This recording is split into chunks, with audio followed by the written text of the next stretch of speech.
Unigram Europa, a primeira faculdade brasileira credenciada pelo MEC para brasileiros que vivem na Europa, completa 15 anos. Hoje, já estamos em 10 países e fazemos parte da jornada profissional de milhares de brasileiros que vivem na Europa. Faça a graduação dos seus sonhos e mude de vida com a Unigram Europa. Inscreva-se em unigraneuropa.com. Unigram Europa, sua faculdade brasileira na Europa.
Completa 15 anos como futuro, simplificando para significar mais. Mais do que equilíbrio, queremos ser também equipe, equidade, equação. Valores que contam muito sobre a forma como iremos construir as próximas décadas. Agora somos EQ Empreendimentos. Seguimos adiante com você em equilíbrio.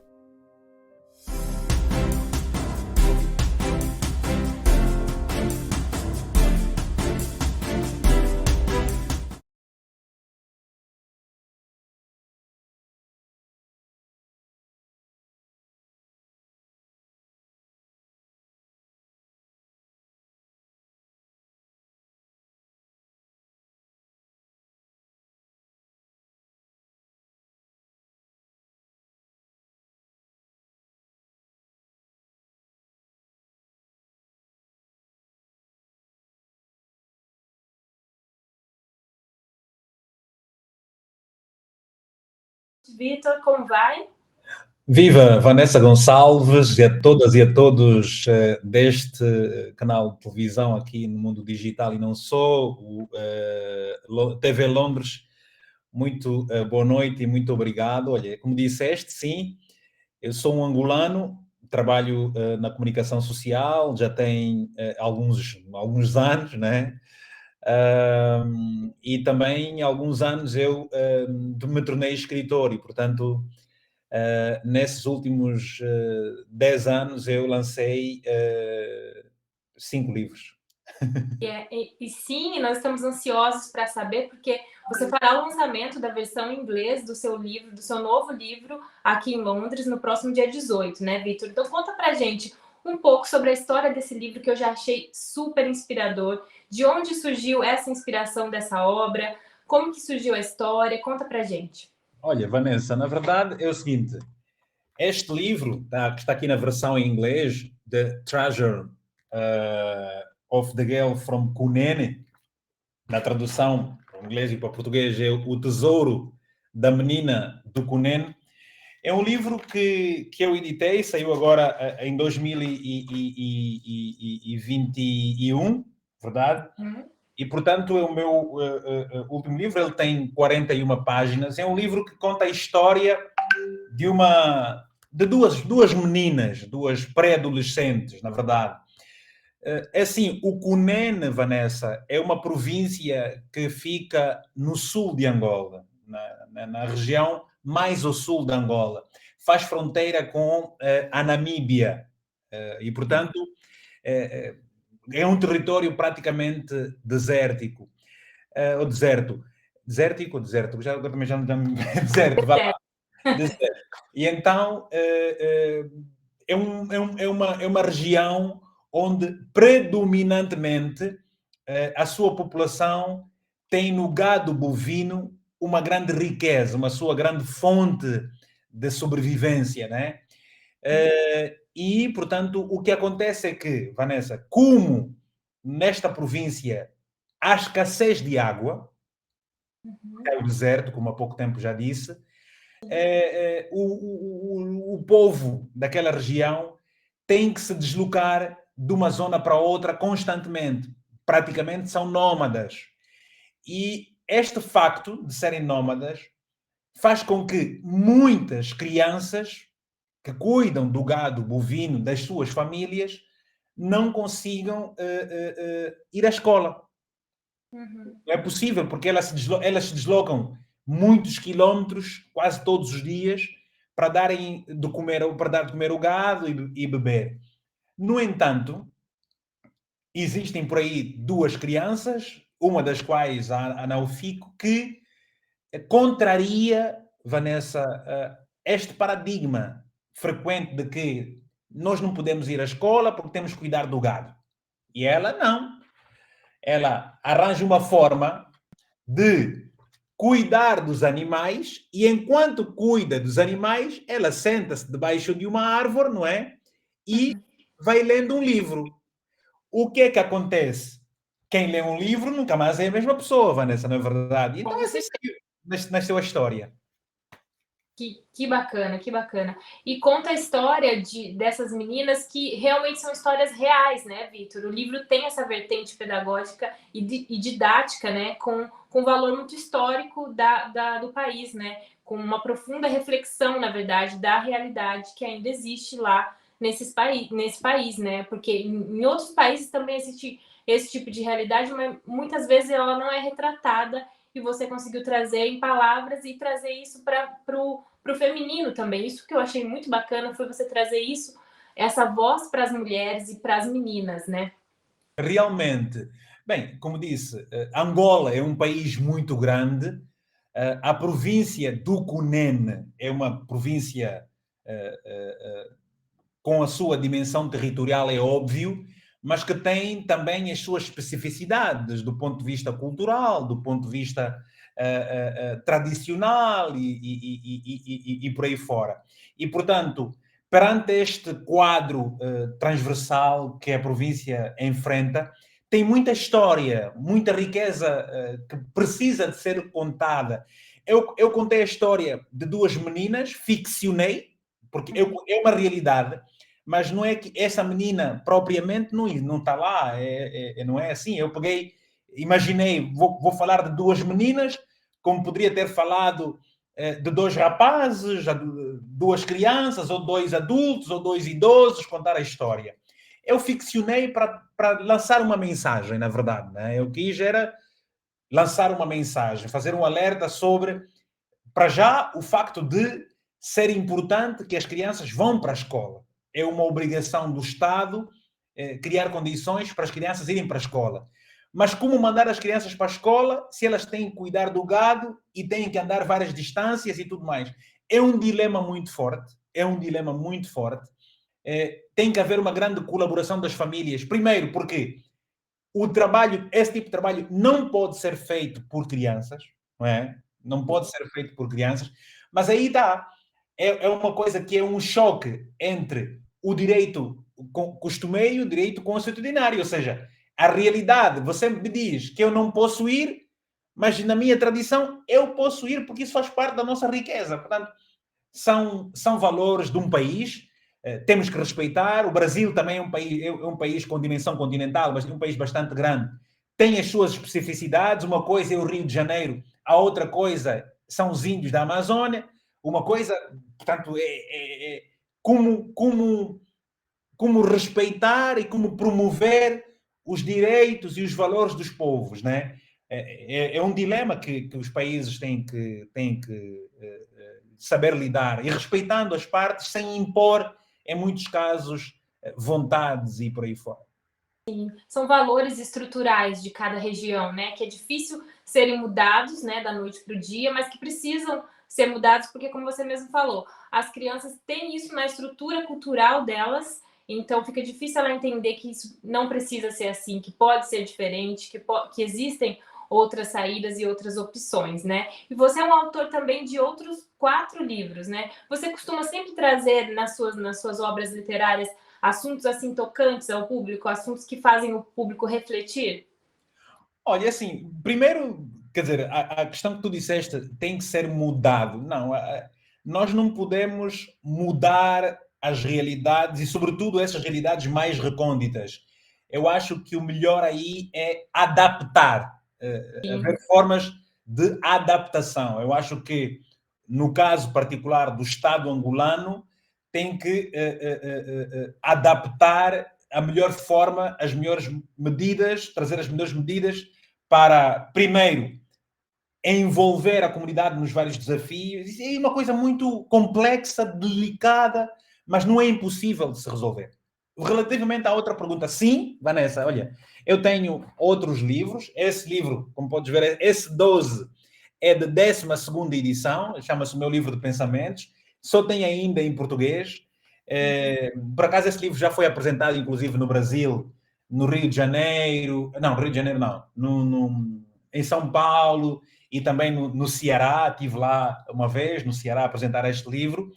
Tenho este meu segundo livro, o Face 69. É um livro que, este aqui, pensamentos, são ideias motivacionais, experiências da minha vida profissional, experiência da minha vida pessoal, visões, críticas, sugestões. É um misto de várias experiências que eu reúno aqui. Depois aqui eu trago uma perspectiva positiva, vantajosa e desvantajosa das redes sociais, mas é verdade que há muita coisa que eu escrevi aqui que já estão ultrapassadas, outras tantas continuam perenes, porque esse livro é de 2015 e, portanto, de lá para cá, muita coisa mudou. É um universo que muda constantemente, né? Todos os dias. As redes sociais estão sempre a mudar. Depois, Vanessa, tem este livro. Este aqui é Chihuequinha, o Menino Vencedor. Isso é uma história de um menino, né? Também, como podes ver, uma história infantil. Na verdade, é a minha biografia. A minha biografia criada para as crianças, né? É a minha biografia criada para as crianças. E depois tenho um outro livro que, infelizmente, não consegui ter aqui na hora para apresentar, mas o livro chama-se Palavras na Lavra. Portanto, o livro, para os que não gostam de ler, é um livro pequenino, com um conjunto de frases. Portanto, as palavras juntas traduzem-se em frases e, portanto, estas frases são as tais palavras e frases, assim podemos dizer, que eu, sobre motivação. Por exemplo, há uma frase minha que ficou muito conhecida, que é mais ou menos assim: quem te dá o que precisas só quando te precisa, não é para tu confiares, né, Vanessa? Quer dizer, enquanto eu te preciso, vou-te dar as coisas. Quando não te preciso, também, então a gente não pode confiar. Quem me dá o que preciso, só quando me precisa, não pode ser. Por exemplo, vou-te explicar aqui. Os políticos, quando é a altura de eleições, são sempre muito queridos, dão-nos tudo, prometem-nos tudo, dão-nos beijinhos, essas coisas todas. Sim. Mas depois, quando eles já têm o voto, acabou, né? Exato. É frequente. Há depois outra frase que é: se te calas perante a injustiça, não reclamas quando a justiça te faltar. Ou seja, enquanto a casa do meu vizinho está a incendiar, eu não quero saber. Não é bem assim. Já quando a barba do vizinho está a incendiar, põe a tua de molho. Mais ou menos a mesma coisa, a gente explica. Então, são esses os meus livros e eu vou procurar levá-los todos, ou alguns de todos, o mínimo que for de todos eles, no dia 18 a Londres.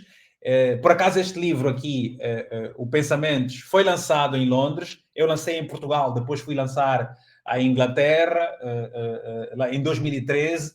Eu vou levar mais alguns exemplares. No dia 18, vale informar aqui, nós estamos agora a trabalhar, tivemos aí um percalço e tivemos que mudar de local. Ainda não temos um novo local definido. Estou a trabalhar com o Mota e a Si, são 2 brasileiros que estão mesmo no Brasil, estão a me ajudar bastante aqui na questão da assessoria, da comunicação e muito mais, e desde já agradeço o trabalho deles e agradeço também a TV Londres, o CCBL em Londres pelo grande apoio que me está a dar. Eu não sou brasileiro, mas vocês estão a dar um apoio muito, muito grande e eu desde já agradeço e espero um dia poder retribuir. E, portanto, no dia 18, mais do que o lançamento, vai ser um momento de conversa, de interação com as pessoas, as entradas são livres. Por quê? Porque, para além dos livros, como você disse e deverá saber, eu sou uma pessoa que tem sempre uma presença muito grande nas redes sociais, sobre muitos assuntos, e então há sempre muita curiosidade, muita vontade de me colocar em questões, e vamos interagir, Vanessa. Muito bacana mesmo. Você atualmente, então, trabalha em Portugal, né? Você está aí agora em Portugal, você trabalha na RTP África, não é isso? Mas você também já foi orador na Universidade do Ceará, lá no Brasil, e também em São Paulo. Conta pra gente como que é essa história, qual que é a sua ligação com o Brasil e como que surgiu essa paixão, assim, de sua paixão assim, com o Brasil, que te fez até morar lá por um tempo.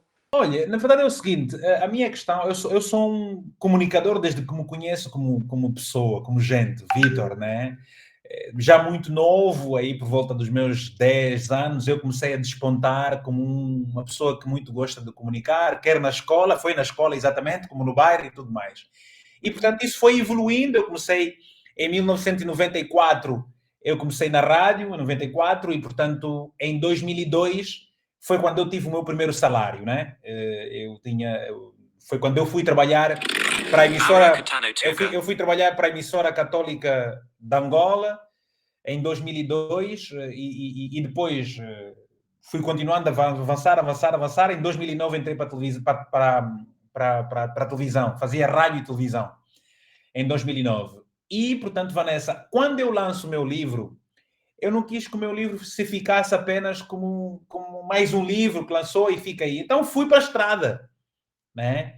Eu fui para a estrada e eu percebi que para eu divulgar melhor o meu livro eu tinha que falar sobre ele com as pessoas. Então foi aí que eu comecei a fazer palestras e estas palestras, Vanessa, levaram-me para muitos países. Eu tive no Brasil, tive no Ceará, como disseste, na Unilab, com muitos professores, investigadores a fazerem várias perguntas e ao lançamento do livro. Tive na Galeria Olido, em São Paulo.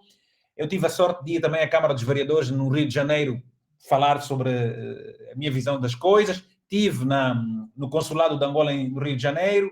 Eu depois fiz palestra nos Estados Unidos, fiz palestra na Namíbia, na África do Sul, na Polónia, na Finlândia.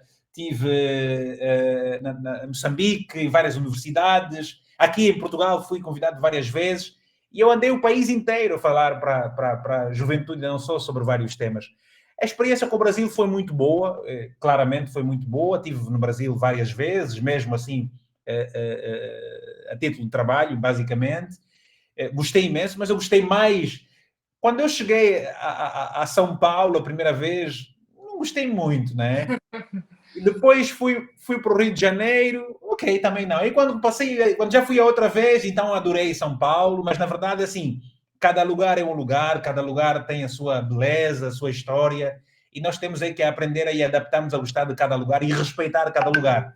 Portanto, o Brasil é uma terra muito boa. Eu acho que, assim, digo muitas vezes, Vanessa, que o brasileiro e o angolano são muito parecidos, até na malandragem. Na forma também de lidar com as pessoas, de ser amigo de todo mundo, né? De receber bem. Acho que isso a gente se encontra muito nisso também, né? O calor. O brasileiro tem calor, é um país tropical, o ano inteiro é calor, praticamente, salvo algumas regiões. Vocês gostam muito da música, gostam muito da convivência, praia, sim, contato com as pessoas, a liberdade, e Angola é muito igual também isso, né? E é como eu disse, são iguais em quase tudo. Portanto, é assim mesmo. Mas desde a língua até a forma de levar a vida, né? A forma leve de levar a vida. Tem que ser, são muitos problemas porque passam as pessoas, mas é claro que reconheço aqui que o brasileiro tem uma estrutura econômica diferente, tem uma base educacional estatal muito mais positiva do ponto de vista da qualidade, da estrutura. O país é muito mais desenvolvido, não há comparação possível. Nós também tivemos durante muitos anos E o Brasil é o que é por conta das influências transfronteiriças que tem, naturalmente, na América do Sul. Nós, país da África, tivemos muito tempo com muitos problemas, uma longa guerra, e isso impediu que nós pudéssemos avançar o país, sobretudo capitalizar os cidadãos do ponto de vista humano, de conhecimento, valores éticos, morais, de cidadania bem vincados. Nós temos outros desafios, é a nossa realidade, mas temos orgulho de tudo isso e temos feito por merecer as mudanças necessárias. Contudo, há falhas, não é? Há atrasos, há avanços, mas há sempre muita boa vontade e muita luta, assim como luta aquele brasileiro que às 5 da manhã acorda para apanhar o metrô, como vocês dizem, para sair da favela, para ir com dignidade trabalhar, e há outros que não querem isso. Nós também temos essa realidade. O mais importante é que o Brasil se fez graças às várias culturas e muita da cultura angolana está no Brasil, porque há muitos angolanos que foram levados e arrastados para o Brasil e foram eles também que deram contributo na edificação da história, na construção de uma nação. Mas também nós, angolanos, depois da guerra e muito antes, temos que nos orgulhar dos brasileiros que foram para lá trabalhar em variadíssimos projetos da construção civil, da agricultura, na energia, e, portanto, isso é assim, são os povos que se ajudam mutuamente em períodos diferentes, mas o desafio é a construção das nossas nações, Vanessa. Com certeza, vice-versa, né? Foi uma ajuda mútua de extrema importância para ambos os países. E, Victor, deixa eu só te perguntar só mais uma coisa. Nesse todo o seu processo, você contou toda a sua trajetória, qual é o seu maior desafio hoje, como um angolano, na posição que você se encontra hoje, né? Com certeza você é inspiração para outros jovens, outras até crianças. Qual que é o seu maior desafio hoje, estando à frente, levando o seu país, a cultura do seu país à frente na Europa, hoje aí em Portugal? Olha, Vanessa, muito obrigado pela tua questão e agradeço verdadeiramente a oportunidade que vocês me dão aqui para poder partilhar a minha visão, o meu trabalho e tudo mais. Olha, quero te dizer o seguinte, tal como eu escrevi num dos meus livros, no Face, eu não sou aquela pessoa que vai contribuir para estragar o meu país.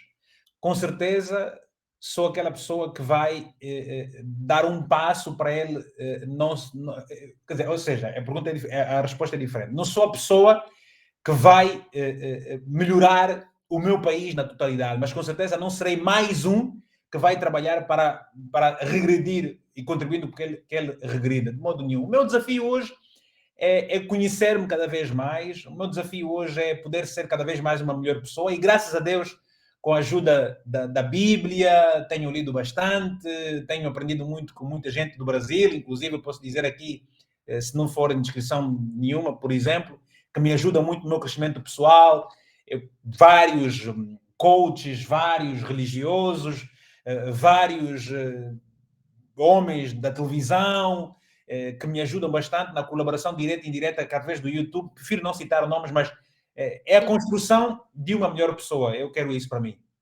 É uma construção diária, né? Que é automático, né? A partir do momento que você se melhora como pessoa, você é uma melhor pessoa para o mundo e com um contribuinte melhor para o seu país, no seu caso, que leva tão lindamente o seu país aí afora. Nós, com certeza, estaremos presentes no lançamento do livro, no dia 18. Obrigado. Você pode agora fazer um convite para a nossa audiência, para que eles também possam estar lá e participar desse evento que vai ser tão importante. Com certeza, muito obrigado. Olha, cada cultura é uma cultura, não há cultura mais importante do que a outra. Cada povo é um povo com o seu conhecimento, a sua experiência. Por mais que a gente pense que sabe tudo, é verdade que a gente acaba por descobrir que não sabe de tudo. E, portanto, no dia 18 eu vou estar em Londres, vou apresentar os meus livros, sobretudo e principalmente aqui a bandeira dessa viagem é o Tesouro da Menina do Cunene, em versão em inglês, mas vai ser um momento para troca de experiências. Portanto, eu quero conversar com as pessoas, quero responder a várias perguntas do ponto de vista social, do ponto de vista cultural e, porque não político, dado que eu na televisão trabalho com isso, mas onde eu vou debitar só o meu ponto de vista, só a minha experiência, sem julgamentos absolutamente nenhuns, nada de Julgamento. juízo de valor, é por preconceito, não, vai ser só uma opinião. Então, quem estiver interessado, quem gosta da cultura angolana e queira saber mais sobre a minha experiência pela Europa, terei muito gosto em fazê-lo com todo gosto. Vanessa, muito obrigado para vocês pela grande oportunidade também. Boa tarde. Foi um imenso prazer falar com você. Nos conheceremos, então, no dia 18. E a TV Londres está sempre de portas abertas para você e que a gente possa ter outras e outras parcerias. Muito obrigado por essa conversa enriquecedora aqui nessa noite, tanto para mim quanto para a nossa audiência. Muito obrigada, Vitor. Boa tarde, obrigado. Boa noite já para a colega que vai entrar a seguir. Tchau, tchau. Boa noite, tchau, tchau. O ensino à distância, mais conhecido como EAD, é uma modalidade que tem crescido no mundo todo e está cada dia mais em evidência. Aqui na Unigran Europa, nós oferecemos graduações, especializações, MBA e cursos livres, tudo na modalidade EAD. Então, uma das perguntas que nós mais recebemos é como funciona o EAD. Se você tem dúvidas, esse vídeo é para você. No EAD, o estudante tem autonomia para fazer os seus horários e seguir o seu ritmo de estudo. Ele tem flexibilidade e pode estudar quando e onde quiser. No Brasil, a modalidade segue as regras do Ministério da Educação, o MEC.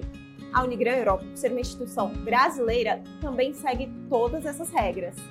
A Unigran Europa oferece mais de 30 graduações na modalidade EAD e eu vou te contar um pouco sobre a instituição. Na Europa, a Unigran chegou em 2007 e conta com 18 unidades em 10 países, sendo a primeira faculdade brasileira na Europa. O grande diferencial da Unigran Europa é que você estuda em língua portuguesa e as aulas são com professores brasileiros. Então, se o idioma local é uma barreira para você, a Unigran Europa é a melhor escolha. Após a matrícula, o aluno recebe um login e senha para acessar o ambiente de aprendizagem. Você vai participar de atividades individuais ou em grupo e assistir às aulas conforme as orientações do professor. Tudo pela internet. A plataforma também permite ao aluno interagir com outros alunos e professores, dinamizando o ambiente de aprendizado virtual. E para terminar, o diploma da Unigran Europa é igual ao diploma de uma instituição brasileira e não há nenhuma diferença entre o diploma do EAD e o do ensino presencial. Então, se você tiver mais dúvidas, acesse o nosso site unigraneuropa.com.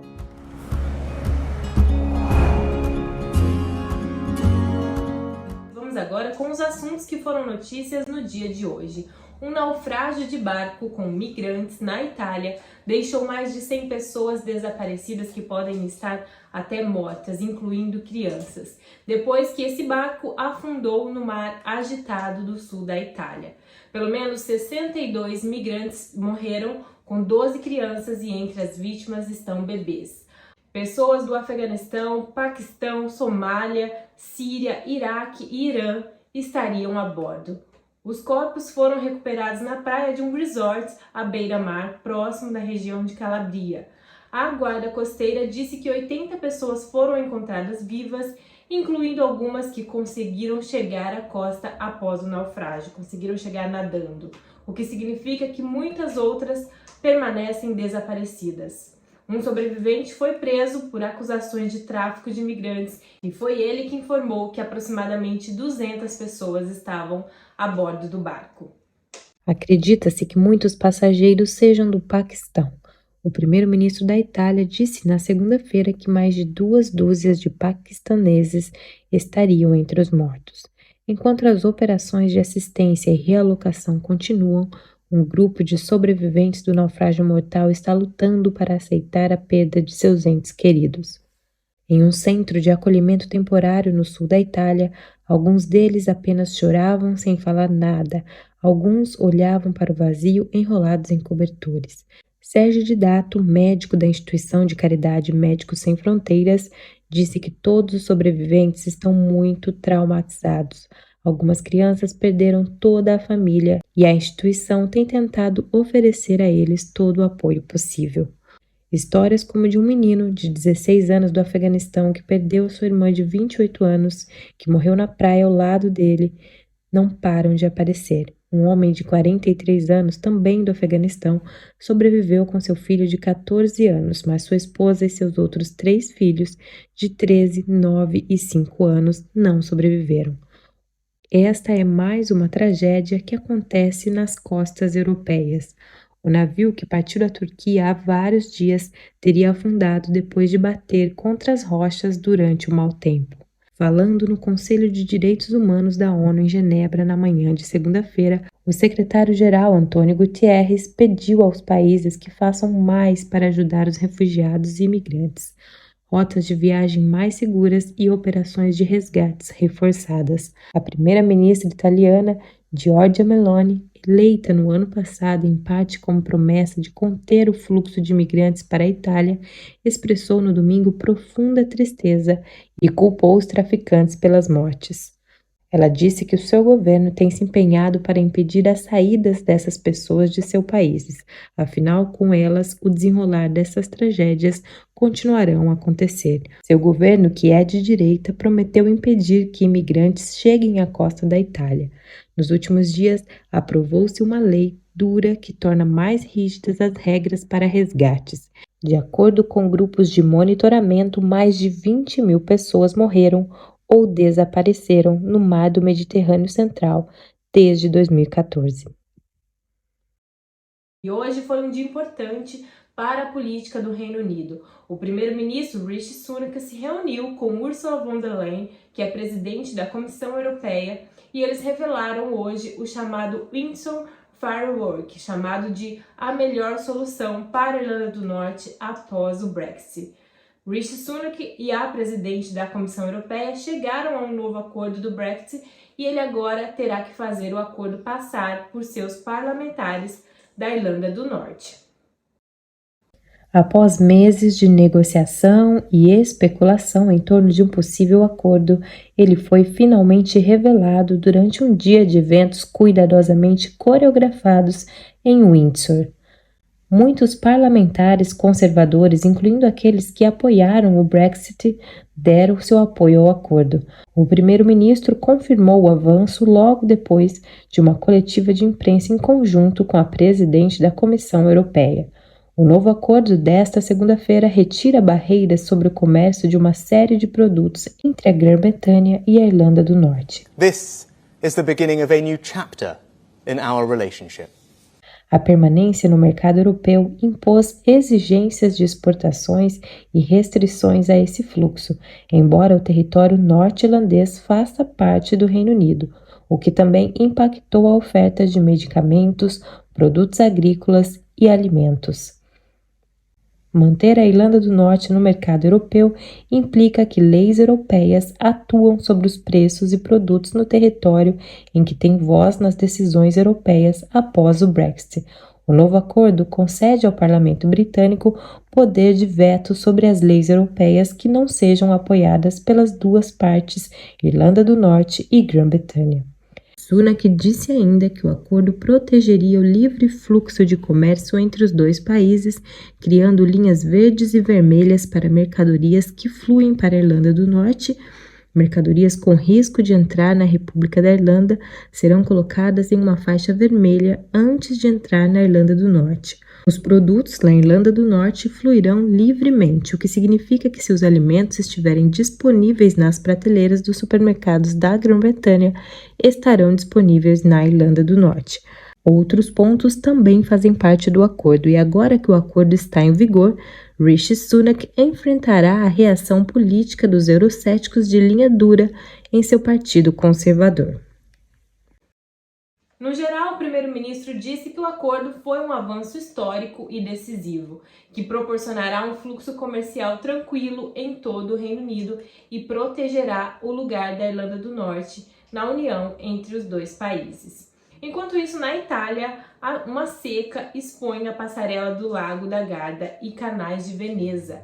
Alguns canais estão sendo registrados e vistos sem água nenhuma. O inverno seco na Itália segue uma seca excepcional que aconteceu também no ano passado, desencadeando um estado de emergência para as áreas agrícolas. Marés baixas, pouca chuva e outros fatores climáticos estão realmente secando alguns canais de Veneza, a tradicional e romântica cidade de Veneza.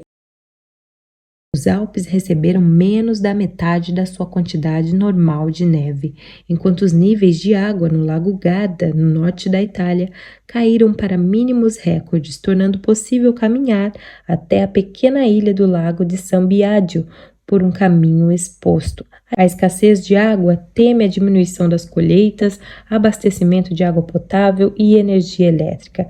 Enquanto isso, em Veneza, na costa nordeste, uma cidade geralmente mais preocupada com enchentes, as marés extraordinariamente baixas estão impossibilitando que gôndolas, táxis aquáticos e ambulâncias naveguem por alguns dos famosos canais.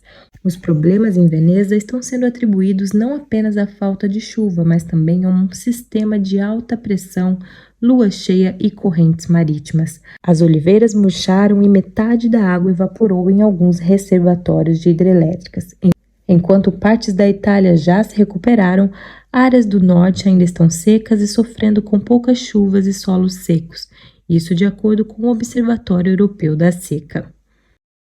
Falando agora sobre o terremoto na Turquia, um outro tremor foi sentido entre ontem e hoje, e especialistas afirmam que, infelizmente, tremores como esses acontecerão nos próximos meses devido ao primeiro terremoto de alta magnitude que aconteceu aproximadamente 3 semanas atrás. Mas a boa notícia, se é que podemos chamar de boa notícia, porque após tanta tristeza vista nesses últimos dias, a boa notícia é que a solidariedade vem invadindo a Turquia e a ajuda tem chego até as pessoas que foram assoladas por esse terremoto.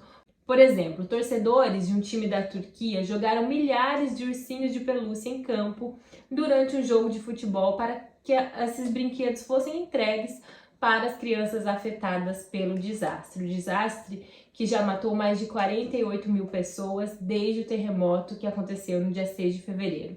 Entre os mortos estavam um jogador turco, Christian Atsu, que também jogou pelo Newcastle aqui na Inglaterra.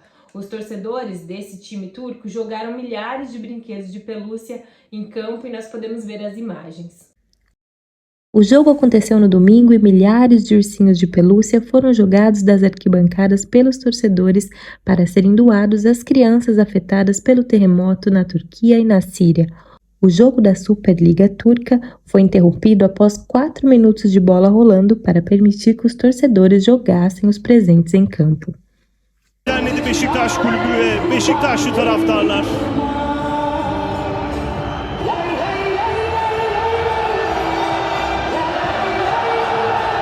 Çocuklar hep gülsün. Hep gülsün. Da memleketim.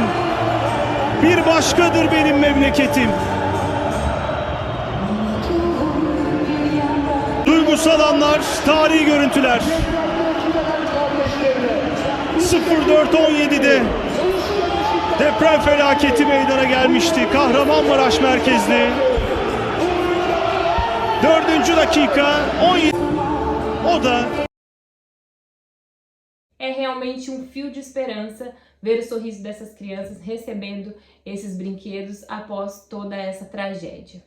E nós vamos ficando por aqui com as notícias de hoje. Vamos agora com as notícias do esporte com ela, Mara Deroz. Boa noite.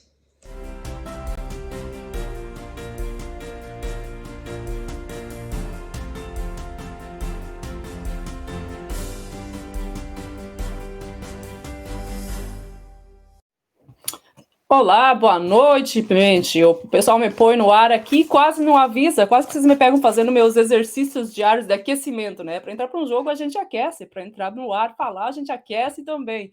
E vamos falar um pouquinho aí. Hoje a gente teve muita notícia boa esse final de semana, muita coisa legal acontecendo no mundo dos esportes aqui, né?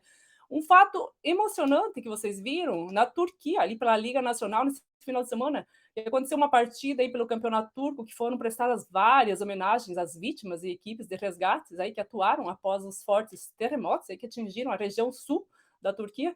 Os torcedores do Beşiktaş que organizaram aí um evento significativo chamado Este Brinquedo é Meu Amigo. Muito bacana isso, não? Durante a partida entre o Beşiktaş e o Antalyaspor, aí para dar moral às crianças aí que foram afetadas por essa tragédia aí numa cena emocionante, os torcedores promoveram uma chuva de ursinhos de pelúcia, num gesto de solidariedade para as crianças. O objetivo é que esses ursinhos aí sejam entregues a essas crianças, muitas delas ainda internadas ou em abrigos, pois as suas famílias aí não resistiram ao terremoto, né? Ó, muito linda essa ação, essa atitude dos torcedores, né? Que tenhamos aí mais atos como esse, e prestando homenagem e lembrando dessas crianças, né? Dessas famílias que sofreram esse desastre e perderam parentes, perderam amigas, alguns perderam a família toda, né? Então, parabéns aí para a equipe turca que fez essa doação, esse gesto tão bonito aí, doando os brinquedos para as crianças. E agora a gente vai falar um pouquinho, sabe o quê? Aqui na Inglaterra, do campeonato inglês. Como o Sandro sempre faz com vocês, ele mostra o jornal que acontece. Na área do esporte, eu confesso que esse jornal aqui, ele é bem pobre em conteúdo. Mas esse final de semana, ele trouxe 2 matérias bem interessantes, não sei se vocês conseguem ver aqui, ó. Que tem o time do Tottenham, que está super em destaque, que o Tottenham ganhou esse final de semana do Chelsea, né? Venceu o Chelsea ali por 2-0 e complicou ainda mais a situação do rival londrino aí, que não sabe o que é vencer já há 6 jogos. O clássico aí foi para a 25ª rodada da Premier League, foi bem quente e bem tenso, além de super disputado, né? Foi um verdadeiro drama para os Blues, que continuam aí sem vencer há 6 jogos, exatamente, 6 jogos sem uma vitória. Se não bastasse o resultado negativo e a pressão ir por mais uma derrota para os rivais, em uma campanha turbulenta no campeonato inglês, os Blues ainda tiveram a dor de cabeça extra com a lesão de Thiago Silva, o nosso zagueirão aí, o capitão da seleção brasileira, que também era capitão nessa partida aí dos derbys.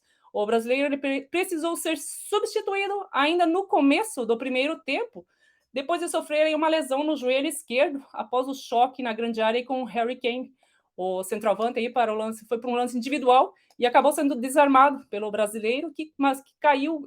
O Harry Kane acabou caindo em cima do joelho do Thiago, e aí ele teve que ser substituído, né? Ele foi atendido em campo, mas os médicos substituindo acharam melhor tirar ele por causa da lesão, para não prejudicar ainda mais, e ele acabou indo para os vestiários aí ainda nos 19 minutos do primeiro tempo.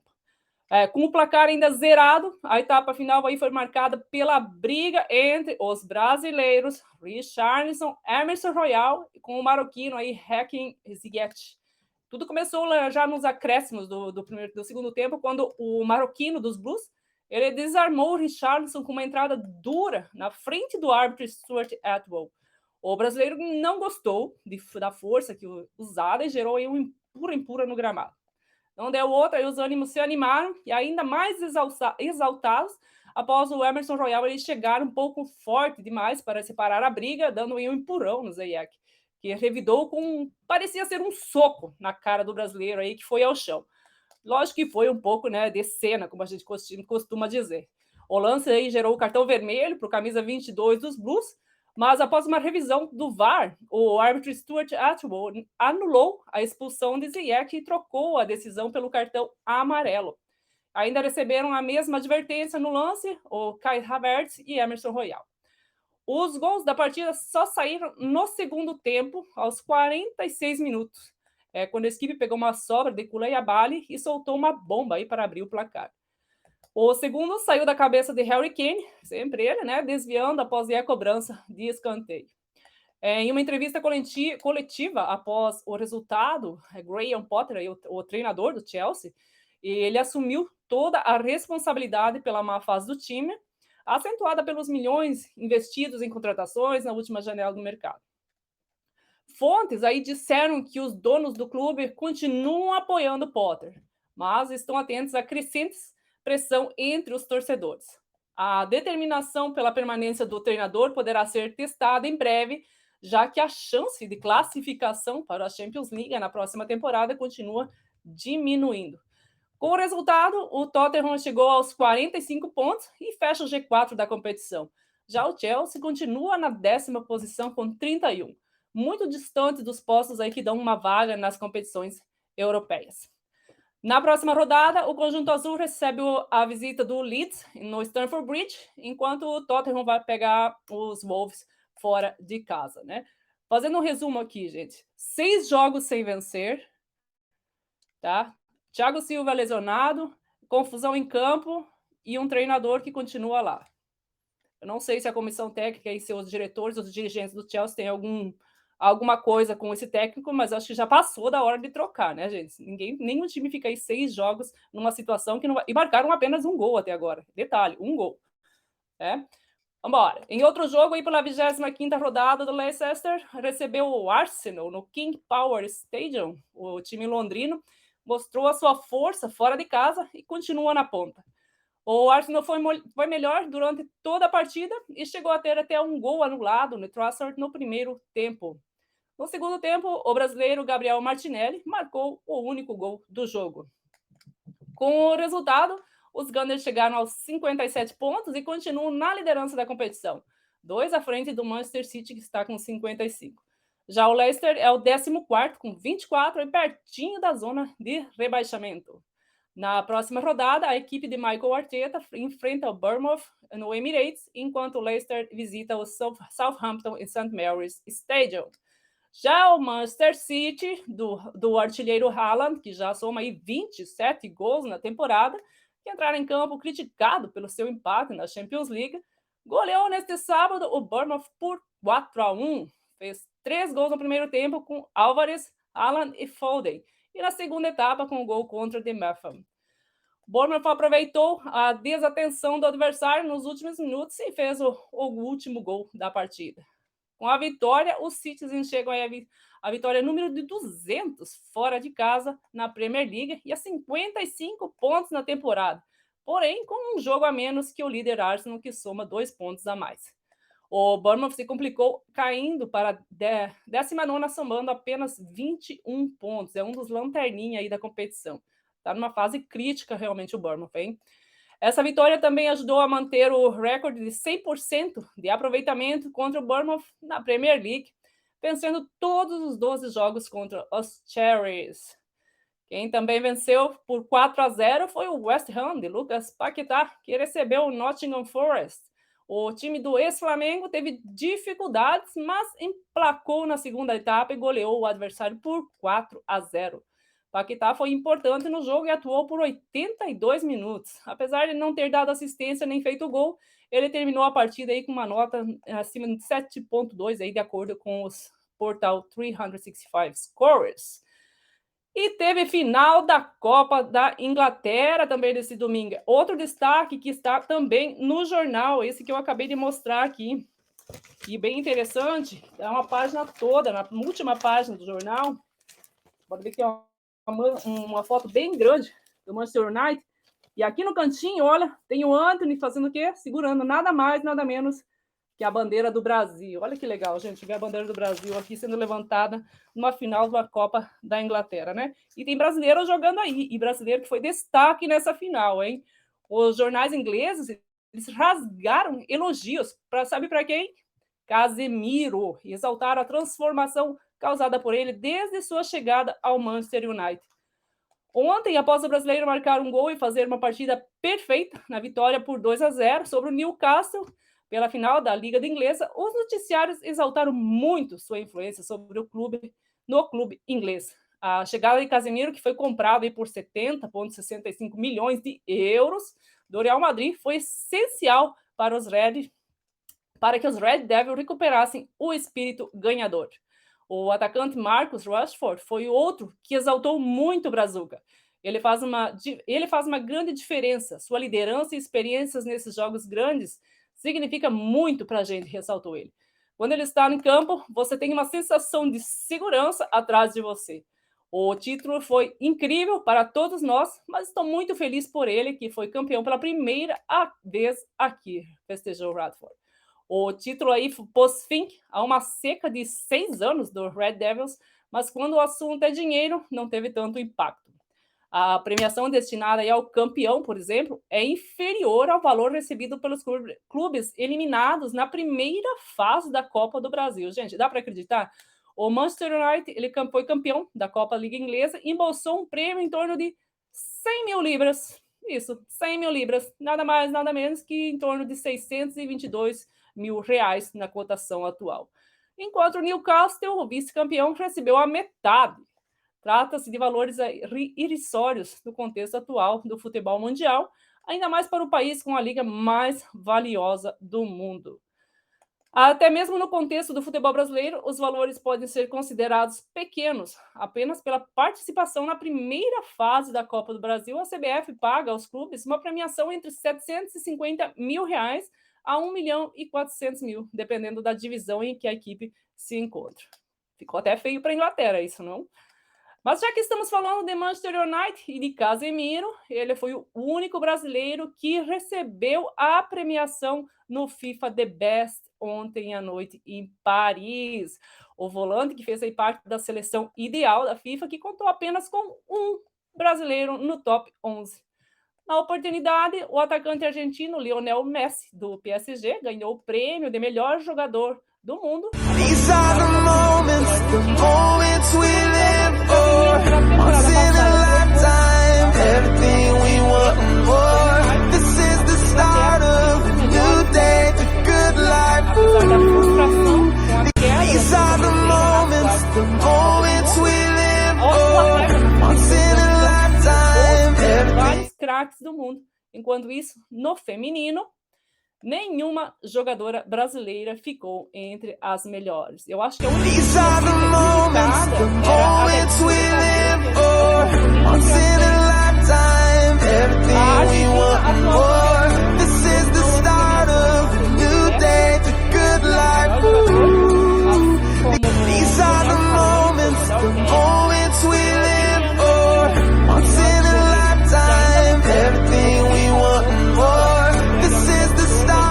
presentes na Copa. No futebol feminino, a espanhola Alexia Putellas, do Barcelona, ganhou o prêmio de melhor jogadora do mundo pela segunda vez seguida. A Inglaterra também se destacou, levou os prêmios de melhor técnica, com a holandesa Sarina Wiegman, e melhor goleira, com Mary Earps, além de emplacar 4 jogadores na seleção FIFA Pro. A cerimônia do FIFA The Best também foi marcada por uma homenagem ao Pelé, morto em dezembro do ano passado, aos 82 anos. O rei do futebol foi lembrado logo no começo do evento, quando o presidente da FIFA, Gianni Infantino, chamou a atenção para a importância do ex-jogador para a história do futebol. Um vídeo especial foi exibido, lembrando a vida e a carreira do Pelé, o único atleta a conquistar 3 Copas do Mundo. Depois, o Ronaldo, o fenômeno, ele foi chamado ao palco para ser o responsável pela entrega de um troféu especial para a esposa de Pelé, a senhora Márcia Aoki. E aí, vocês concordam com essa premiação? Vocês acham que o Messi realmente mereceu o título como o melhor do mundo? Sim? Não? Deixa seus comentários aqui para a gente, que a gente quer saber. Vamos lá? Então, fiquem ligados que amanhã a gente vai falar tudo sobre a grande final da Recopa, que acontece hoje à noite entre Flamengo e Independiente del Valle. O Flamengo aí que tem que ganhar por 2 gols de diferença ou mais para ser campeão da Recopa 2023. Se ganhar com 1 gol, a disputa vai para a prorrogação e, se necessário, vai para os pênaltis. Amanhã também tem basquetebol na telinha e a seleção brasileira aí fazendo bonito e conquistando a vaga inédita para o Mundial da categoria com uma vitória, sabe quem? Nada mais, nada menos, sobre os Estados Unidos. Então não percam, hein? Vejo vocês amanhã. TV Londres Notícias, o mundo passa por aqui.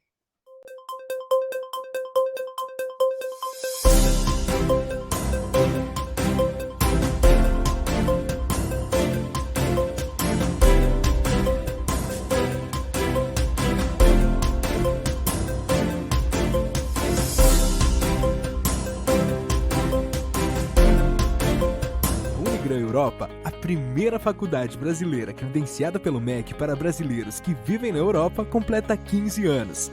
Hoje, já estamos em 10 países e fazemos parte da jornada profissional de milhares de brasileiros que vivem na Europa. Faça a graduação dos seus sonhos e mude de vida com a Unigran Europa.